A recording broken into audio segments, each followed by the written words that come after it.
You are listening to The Underground Subway with host David Alston, a podcast dedicated to giving you the strategies to live a free and better life. Here is David Alston. Hi, I'm David Alston, and welcome to the Underground Subway. This podcast is dedicated to one thing, giving you the strategies, the concepts, the tools needed to live a better and successful life. Listen to great Harriet Tubman. She led the Underground Railroad. She led so many who were in bondage to freedom. Well, we aren't in physical bondage in 2022, but many of us are caught in emotional bondage. We're caught in bondage in our minds and our ideas. And so what the Underground Subway does is it gives you an opportunity to listen to wonderful individuals who have mastered life. No, none of us has really mastered it, but we have a lot of strategies and tools to help life get a little bit better, not just for you. I don't want to be free and have my loved ones, my children, my family members, the next generation still in bondage. I want us all to be free. And that's why this podcast, we bring on special quality guests that will come and talk to us and give us the strategies to become better. That being said, I'm ready to bring on my guest for this particular edition of the Underground Subway. His name is Brenden Kumarasamy. Brenden Kumarasamy, a wonderful, wonderful guest. Let me tell you something about Brenden. He is the founder of Master Talk. He coaches ambitious executives and entrepreneurs to become top 1% communicators in their industry. He also has a popular YouTube channel called Master Talk, and you'll see that in the link. We'll let you click on and listen to that.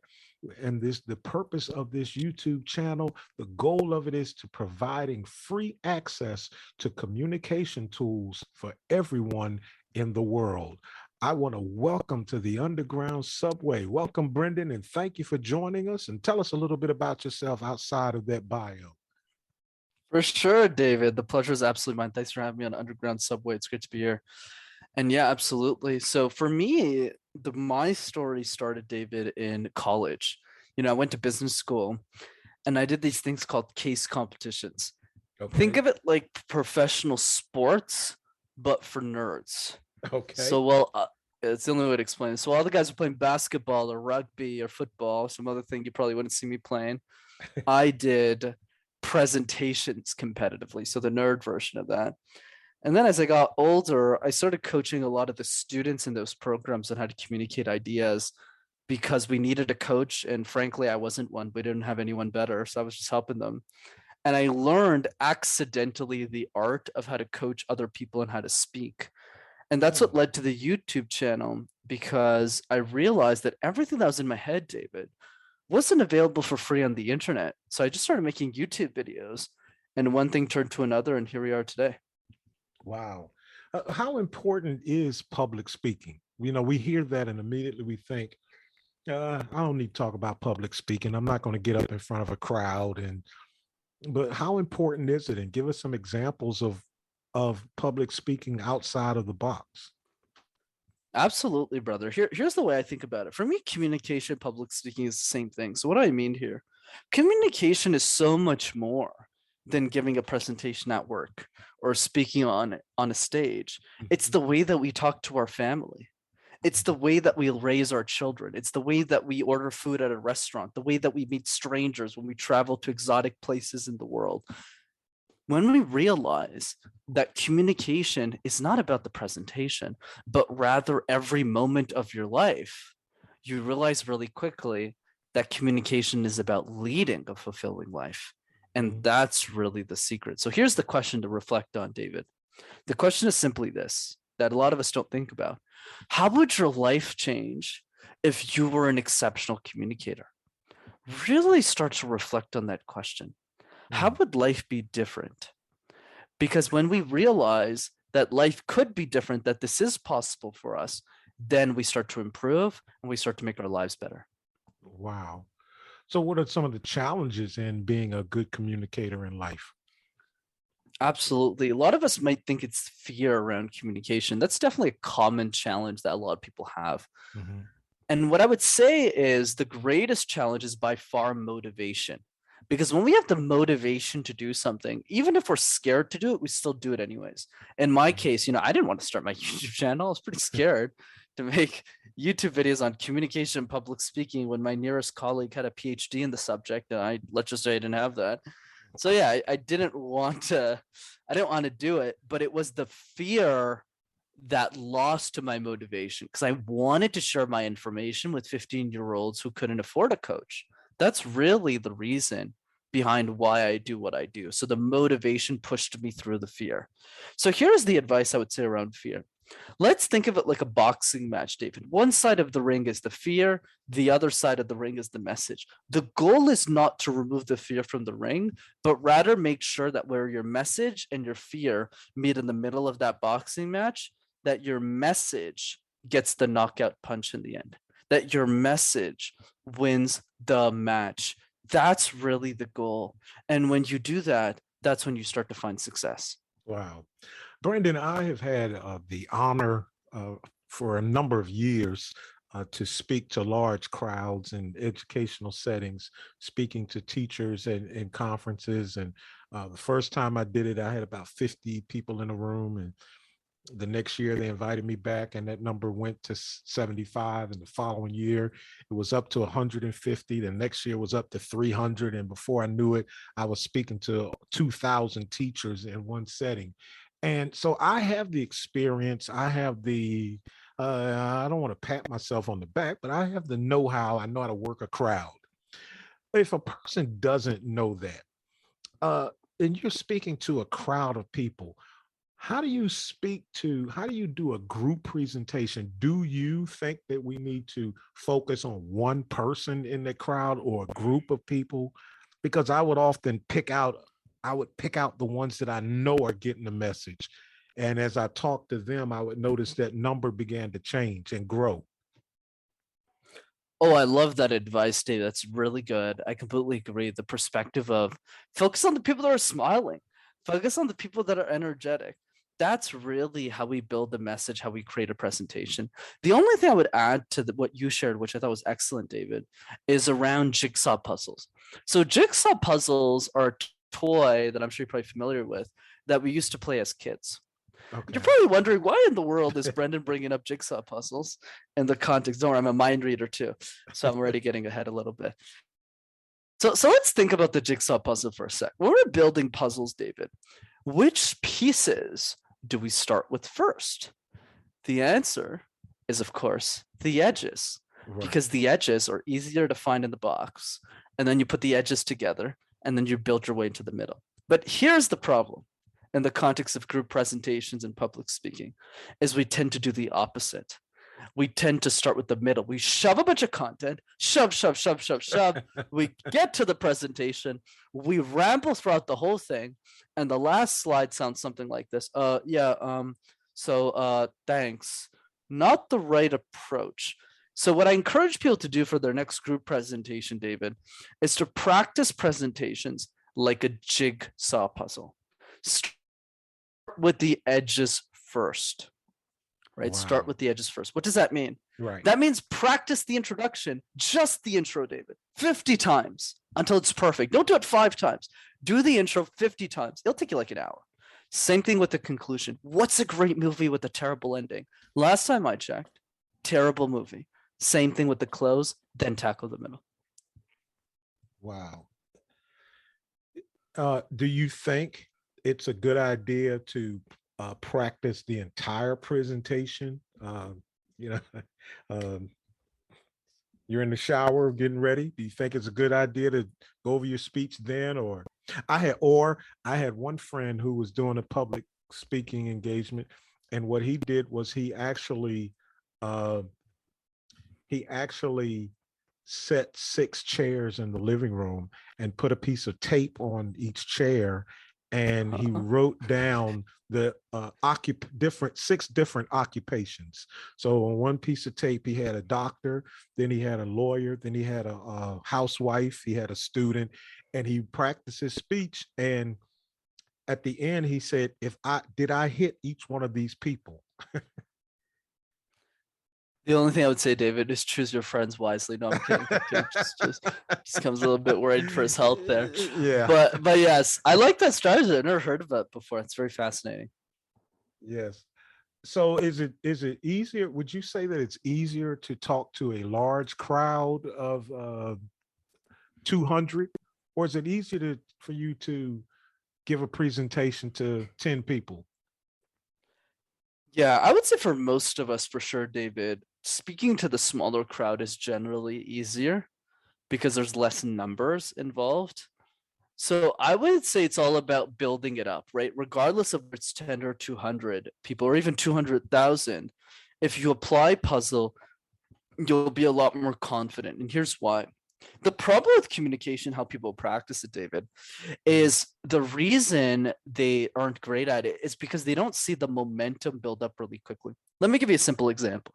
Let's say I take basketball. It's a sport all of us know. When we were kids and we were throwing that basketball in the net, we would miss most of the time. Mm-hmm. But boy, the second that ball hits the hoop and goes in the basket, you go, oh my God, I'm I can do this. And you try it again and you miss a lot more. But every time you hit it in the basket, it gives you momentum. Where is that in communication? And the problem is that basket doesn't exist. It's a rigged game because a lot of us are taught rather to just keep giving the presentation. But let's think about this for a second, David. If we have a 30-minute presentation and we do it 4 times, in 4 times you won't see incredible amounts of improvement after what? 2 hours of practice. You'll just get tired and get lunch. Not the best way to practice. But if you take that hour and a half to just do the first 2 minutes of your presentation, my God, it'll be the best introduction you ever gave in your life. Wow. I was laughing because you were talking about basketball and how, the ball going through the net, how you get inspired. You sound like my golf game. The moment I hit a good shot, I'm like, okay, I can do this. Yeah, Oh, golf is a lot harder. I don't think I'll ever get a good shot in my life. I wouldn't yeah, bother trying. you can.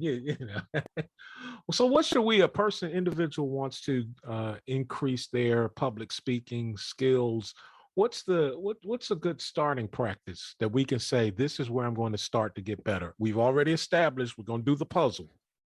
So how do I do that? And well, let me rephrase that question. And the podcast listeners are probably rolling their eyes saying, oh, here we go again, because I always use this analogy. I always use this analogy with every one of my guests. I'm going to ask this question in this way.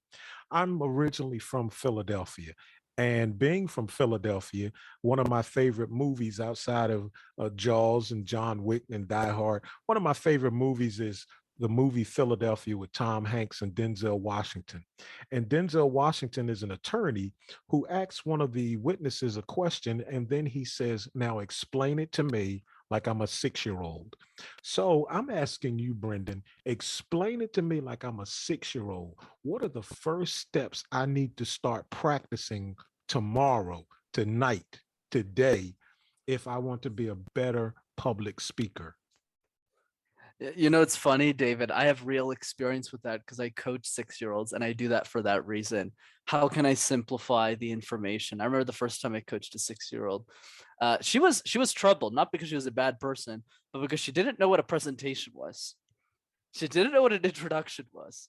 She didn't know what a conclusion was. So I said, oh my God, how do I coach this person? And that's why I figured out puzzle. So yes, definitely a big fan of simplicity. So here's what I would say. I call this my easy 3s.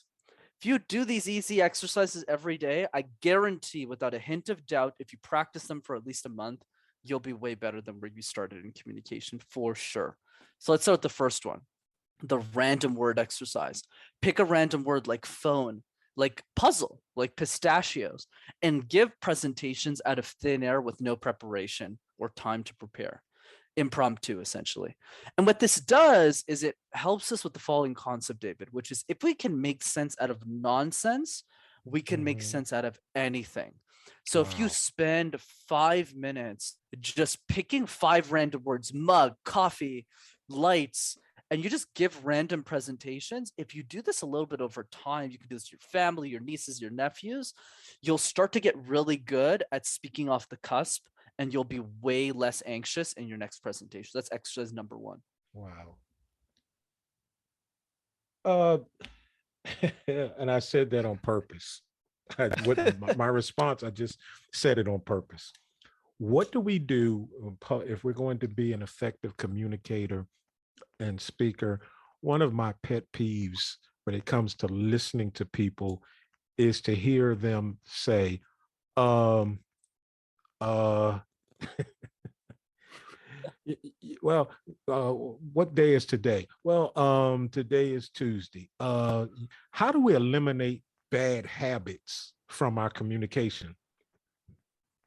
Let me think about that one. I'm just joking, dude. Absolutely. I So how fell do we get for it, rid of by the filler way. words? I fell for it, by the way. Imagine the communication coach is saying filler Yeah, words. you're right. So here's the strategy, brother. The way that we need to think about this is we need to start the conversation by asking yourselves, where do filler words come from? Why do we say blah? The reason is super simple. It's because we forget what we want to say next. So if you ask me a question and I don't know the answer, generally what people do is they go, let me think about that, and then they find an answer. So they use filler words to buy time. That's what we're doing. But what the best communicators on the planet do, David, is that they replace the filler word with nothing, with a pause, with the silence. So they're smarter than us. They're still buying time like we are.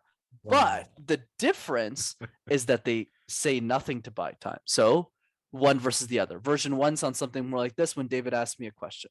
I say, David, it's a good question. Yeah, here's what I'm thinking. Versus, thanks so much, David. I'm so glad Wow. that you brought up this point. Wow. And that's the key. So you got to force yourself to do it, man. I think the key is one step at a time. This is why I always say communication is like juggling 18 balls at the same time. Mhm. You got to juggle one ball at a time. So when you're practicing your filler words, don't worry about your content. Just worry about saying 0 filler words. So when you're doing the random word exercise, which is a great exercise for this, by the way, is since you're saying nonsense anyways, because you don't get to prepare the speech, you might as well use that time to practice your filler words. You can say nonsense and make that nonsense sound so good that you don't say any filler words. So is that uh, uh, uh, uh, do you think that if I execute that silence to fill it with dead space, so to speak, do I give the impression that I really don't know? Because we don't want to appear as though I don't know the answer. And so silence will give that impression. If you ask me, who's going to win the NBA championship next year? If I say, well, I think the Milwaukee Bucks are going to make a comeback. Okay, but if I say, I think the Bucks are going to make a comeback, does that silence give the impression, or do you think that we think that that silence gives the impression of ignorance to the answer, that I don't know? I love your follow-up question. This is a question no one's ever asked me before, and I'm so glad you did. So here's the answer. That's what we think happens. That's what we think happens. So I really want you to think about this one, David. When you hear someone pause, and I want to be clear with what I mean by pause. Pausing without looking nervous in their face, they still keep eye contact with you, they just say nothing. Think about all of the times that's happened the last week or the last month. Did you really think that, oh my God, this person is an idiot? They have no idea what they're saying. They're completely lost. Has that thought ever crossed your mind a lot? Not really. I mean, and I just did it. Exactly. I just paused. Right. And I didn't think that of you either. So you're absolutely right. This is a common objection to pausing, is that we think that when we pause, we don't know what we're saying or give that impression. And that impression will happen if our face mirrors the nerves. So if we look nervous as we're pausing, people will have that impression. But if you just pause, like I just did right now, no one thinks that. So Wow. that's really the key. This is so, I love this because as you were talking, I was thinking about a podcast interview in which I conducted with someone, and I asked a question, and I just replayed it in my mind. When I ask you a question, if you pause and answer, I'm thinking I don't think about it. But I remember asking someone a question, they didn't pause. Their response was, I'm about to quote, uh, ooh, yeah, well, I think, yeah. And they began to answer the question. To me, that showed or displayed that caught you off guard by if when your response is, ooh, yeah, okay, yeah. I love that. And yeah, you're absolutely right, David. I'm glad you asked me the follow-up question because I think that nuance is so important. It's the idea that when we learn to pause, all we have to do, David, is go back to our presentations and re-listen to the tape of ourselves speaking, and we'll realize really quickly that it doesn't sound awkward at all unless we make it awkward. Right. What was one of the most embarrassing public speaking moments that you've had? Oh, I mean, there's so many. I mean, let's start from the beginning, and then we'll turn a whole other podcast into this. But let me start from the beginning. So I had a lot of strikes against me growing up as a speaker, David, because I never thought I would be doing this for a living. The first one is I grew up in Montreal, in Canada, which is a city where you need to know how to speak French. So my whole life, not only was I presenting a language that I struggled with, I also didn't know how to present either. So you're in your first grade, second grade class, and you're going bonjour. You better know how to speak the language, let alone how to present. That's strike one. Strike two is my left arm is crooked. Obviously, you don't see that in the audio. But when I was 2 years old, I had a surgery on my left arm, so it's still crooked to this day. So I had a big cast when I was in kindergarten and first grade, and it was really hard for me to make friends. That's the second strike. And you would think, number three, that a communication expert probably studied communication, right? Yeah, no, I have a bachelor's degree in accounting, so I have anything but the background that is needed. So because of that, I struggled a lot to learn how to speak, and that's why I'm so passionate about teaching it to other people. I mean, I remember this one presentation I had. I believe it was pre-pandemic. It was just like January 2020, so it wasn't too long ago. I got asked to deliver a 20-minute keynote on storytelling to a group of 400 kids. And during that presentation, I prepped for it for like a month and a half. It was one of my biggest keynotes at the time. And I really wanted to do a good job with it. And I found out 15 minutes before the presentation, not 50, like 50, 15, like 1 5, that I actually had to deliver half of it in French. The director just told me, hey, by the way, Brenden, could you have this in French? And I said, what? He's like, yeah, just do it half in French. Half of these people can't speak English. And I was like, yeah, you think you shouldn't have told me that a few months ago when I was preparing this? Où est-ce que So vous habitez? yeah, there you go, man. Yeah, a little So bit. yeah. That was a little French. Où est-ce que vous habitez? I mean, don't get me wrong, David. I know how to speak French, but French is my second language. It's not my Right, first right. one. And I hadn't prepped for it. And obviously, if I had a couple of days to prepare for it, it'd been fine. But Right. 15 minutes, I mean, Jesus, I was translating on the fly. Well, Brenden, we live in a society now when whenever you speak to someone, you introduce to someone, especially through social media with all of the various profiles, we're either lumped into two categories. We're either an extrovert or an introvert. I don't know, introvert. That sounds like interpervert. An introvert, not a. You're an introvert. uh, when people say they're an introvert, how can they be public speakers or communicators when they're so, people are have social disorders where they just don't like being around crowds. So how does a person go about breaking through that shell? Absolutely, David. I always like to flip that question on its head. And the reason I flip it is because there's a lot of advantages that introverts have with their communication skills that they don't really even are aware of. So let me give you some examples. Number one, there's three things. The first one is they're exceptional listeners. Let's face it, introverts speak less than extroverts, but because they speak less, they're better at listening. That's number one. Okay. Number two, pausing. Pausing is the most important skill in communication, one of the most important. And we talked about it today. Guess what? Introverts have a much easier time mastering the skill because they're more comfortable in silence. They speak less. So it's easier for them to weave in pausing into their presentations.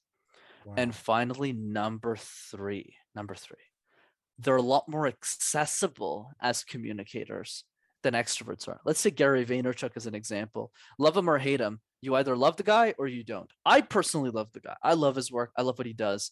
But because he's so extroverted, a lot of people won't like him. And that's the nature. Nobody says that about Brene Brown, David. Nobody says, I hate Brene Brown. If you say that, you'll go to jail. It's the same thing with Susan Cain or John Maxwell or Simon Sinek. Nobody talks badly about introverted speakers. And that's the point I want to drive, David, is there's a lot more advantages that introverts have rather, that they don't know of. And the key is really triple down on your strengths. Wow. Well, Brenden, there's an old adage that says time flies when you're having fun. And we definitely been having a lot of fun. And yet the time has been flying and we're running out of time for this podcast. But I want to thank you so much for joining us. If I gave you the floor, which I'm doing right now, and said, listen, tell us in a nutshell how we can be better. You've got the floor to speak to the world. What would you say? Absolutely, brother. It's funny. In my head, I was thinking you should make like a joke out of the last question and say we've landed at the station or something, just an afterthought. But anyways, that's what I was thinking in um, my mind. um, This is super fun, David. Here's my closing remark. My closing remark is the same question that we talked about. How would your life change if you're an exceptional communicator? A lot of the times when I say this question, David, most of the time they go, oh, that's cute. That's a nice question. And they just sidestep it. I would encourage you who's listening to this podcast not to do that.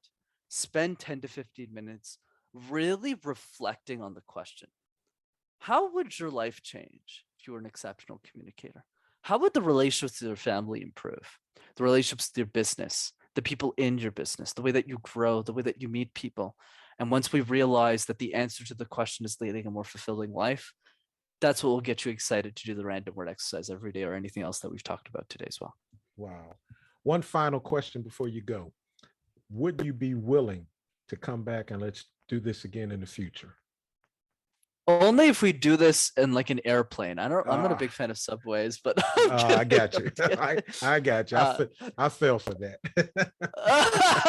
I'd be more than happy to come back All on right. that. Thank you, my friend. I want to thank my special guest, Brenden Kumarasamy, for joining us on the Underground Subway. He tried to even change the name, but we're going to keep it the Underground Subway. I've enjoyed this conversation tremendously, full of so many ins and outs, full of so many nuggets, full of so much information. Information is the key. It is the key. It is the key. We need inspiration, and yet we still need motivation. What is the difference? Inspiration is the knowledge. It is the meat. It is the steak. The motivation is when you're told how to apply it. Let me give a better analogy. Inspiration is the cream. The motivation is how to apply the cream to the body. Or using the illustration of the steak, it is cutting it up into pieces and telling you how to eat it. And the inspiration is the gravy that goes on the steak. Brenden gave us the information, he gave us the motivation, and he gave us the inspiration that we can be better in life by being better communicators. This is how we can make life better for everyone around us, by making the necessary changes in our lives, by making the necessary arrangements, by going through the puzzle, by practicing, by doing whatever we need to do to be able to communicate. That's how we get along. That's how our relationships can grow when we learn to be better communicators. Well, thank you for joining the Underground Subway. We're out of time. But listen, before we go, I want to challenge you. I want to issue an official challenge to you. Tonight, before you go to bed, I want you to find a mirror. When you find that mirror, I want you to look yourself right in the eyes. Just stare yourself in the eye, eyeball to eyeball, and ask yourself a question. Today, did I do something to make my life better by being a better communicator in life? Or did I simply waste another day? Hmm. Think about that. We don't have any more time to waste. I'll see you next time right here on the Underground Subway.